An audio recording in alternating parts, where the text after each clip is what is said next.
اللہ کی شان، اللہ نے مجھے اور آپ کو جو اکابر عطا کیے ان کی زندگی میں یہی جذبہ تھا۔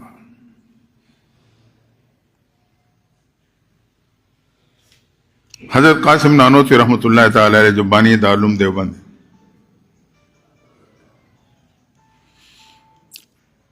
آپ تقریباً مستقل گلاب کی خوشبو استعمال کرتے ہیں۔ جو طلباء آپ کی خدمت میں ہوتے تھے، ایک دن ایک طالب علم نے پوچھ لیا، طالب علم کا مزاج ہوتا ہے سوال کرنا،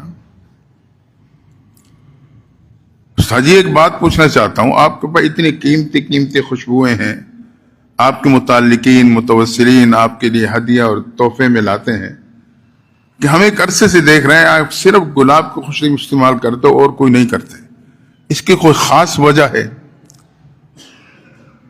تو آپ نے فرمایا ہاں بیٹا،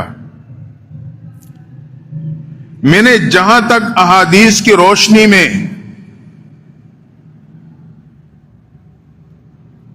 اپنے محبوب پیغمبر کو دیکھا ہے، میں اس نتیجے پہ پہنچا ہوں کہ میرے محبوب کے جسم اطہر سے، آپ کے جسم اطہر کے پسینے سے جو خوشبو آتی تھی وہ گلاب کے خوشبو کے زیادہ مشابہ تھی، اس لیے میں یہی خوشبو استعمال کرتا ہوں۔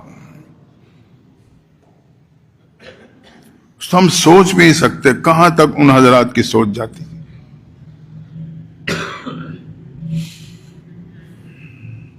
ایک موقع پر فرنگی کی طرف سے قاسم نانوتوی رحمۃ اللہ تعالی علیہ کی گرفتاری کے وارنٹ جاری ہو گئے انگریز کی طرف سے، ساتھیوں کو اطلاع ہو گئی، وہ آپ کے پاس آ گئے، حضرت وارنٹ آپ کا پیچھا کر رہا ہے، مہربانی کریں آپ روپوش ہو جائیں، ہمیں آپ کی ضرورت ہے، آپ گرفتار ہو گئے تو ہمارے لیے پریشانی بڑھ جائے گی۔ ساتھیوں کا اصرار بڑھا، آپ نے ان کے مشورے اور رائے کی قدر کی، روپوش ہو گئے۔ ایک رات، دو رات، تین رات، 3 دن 3 رات روپوش رہے، اور پھر منظر عام پہ آ گئے، ساتھی پہلے سے زیادہ پریشان، حضرت وارنٹ تو پیچھا کر رہا ہے، آپ روپوش رہیں۔ اب جب ساتھیوں کے اصرار بڑھا تو آپ نے ایک جواب دیا، فرمایا دیکھو پہلے جو میں روپوش ہوا تھا گرفتاری کے خوف کی وجہ سے نہیں، میں اس لیے روپوش ہوا تھا کہ میں نے اپنے محبوب پیغمبر کو دیکھا، وہ 3 دن 3 رات غار سور میں روپوش رہے، میں نے 3 دن کی روپوشی اختیار کی صرف اسی جذبے کی بنیاد پر کہ مجھے اپنے نبی کی اتباع حاصل ہو جائے۔ ہم سوچ بھی نہیں سکتے، یہ وہ شخصیات ہیں جس میں ہم بڑے آسانی سے انگلی اٹھا لیتے ہیں، ان کی سوچ تک ہماری سوچ بھی نہیں پہنچ سکتی۔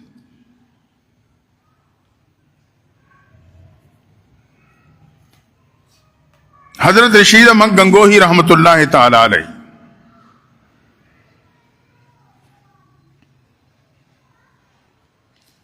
حضرت حاجی امداد اللہ مہاجر مکی رحمۃ اللہ تعالی علیہ کی خانقاہ میں جایا کرتے تھے۔ ایک دن کسی نے بڑا عجیب سوال کر دیا، حضرت آپ خود علم کے پہاڑ ہیں، آپ حاجی صاحب کی خانقاہ میں جاتے ہیں، ان کے مجلس میں بیٹھتے ہیں؟ بڑا خوبصورت جواب دیا، ہم اور آپ ہوتے تو ہم عجب کا شکار ہو جاتے۔ فرمایا دیکھو دارالعلوم دیوبند دارالعلوم میں نے مٹھائیوں کے نام سیکھے ہیں، اور امداد اللہ مہاجر مکی کی خانقاہ میں جا کے میں نے ان مٹھائیوں کا ذائقہ چکھا ہے۔ یہاں سے صرف میں نے نام پڑھے تھے، یہ فلاں مٹھائی ہے، فلاں ہے، فلاں ہے، فلاں ہے، مجھے ذائقوں کا پتہ نہیں تھا، وہ میں نے خانقاہ میں جا کے چکھا ہے۔ یہ ہمارے اور آپ کے بڑے تھے۔ یہ دونوں چیزیں لازم اور ملزوم ہیں، شریعت اور طریقت۔ شریعت راستہ ہے، طریقت اس راستے پہ چلنے کی پاور ہے، ایندھن ہے۔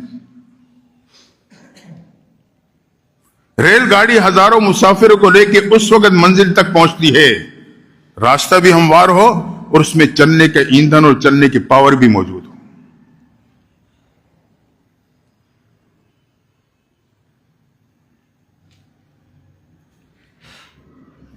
اس لیے شریعت پہ عمل کرنے کے ساتھ ساتھ ہم اور آپ ذکر و اذکار اور نیک صحبت کا اہتمام بھی رکھیں. شیخ